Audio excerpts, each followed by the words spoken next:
भगवान की दया है, भारत के अंदर सच्चे अर्थों में भारत की आत्मा गांवों में विश्वास करती है, गांव के माध्यम से देश को जानती है।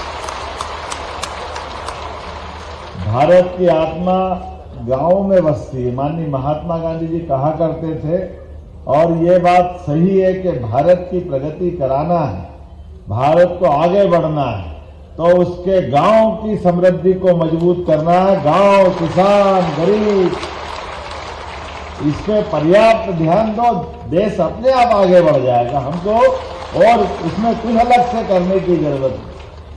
यद्यपि हमको कल कारखाने से भी आवश्यकता है, हमारे सभी प्रकार के जीवन के सब क्षेत्रों में गौर करने की जरूरत है। बेरोजगारों के हाथ में काम दे करके उनसे उनकी क्षमता योग्यता के बलबूते पर उनको अपने सपनों को साकार करने के लिए सरकार वहां भी मदद करती है, लेकिन ये सारे कारखाने भी हमारे छोटे छोटे ग्रामीण अंचल में भी लगे तो अपने आप देश प्रदेश आगे बढ़ जाएगा।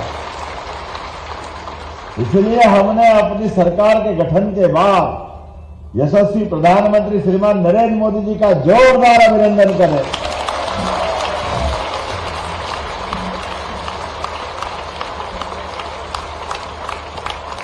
जिन्होंने वर्गीकृत रूप से 4 श्रेणियों में अगर सबको जोड़ा तो हमारे बीच गरीब, महिला, युवा और इन सबका मोर मुकुट है किसान और गांव। हमें इस बात का आनंद है।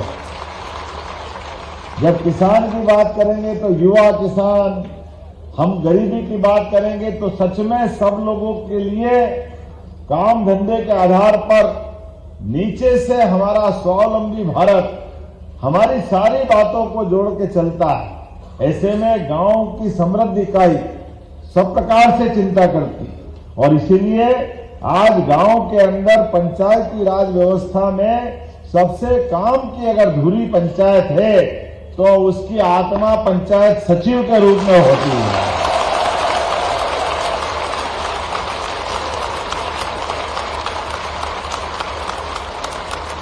किसी भी काम को कोई बड़े से बड़ा आईएएस अधिकारी हो, प्रधानमंत्री से लगा करके हमारे सारे मंत्रिमंडल के लिए निर्णय, मध्य प्रदेश सरकार के लेके राज्य सरकार के निर्णय, सच में हम अपने निर्णय का क्रियान्वयन करने की सबसे सशक्त इकाई अगर कहीं देखते हैं तो पंचायत के माध्यम से देखते हैं। ये जो आपकी ताकत है,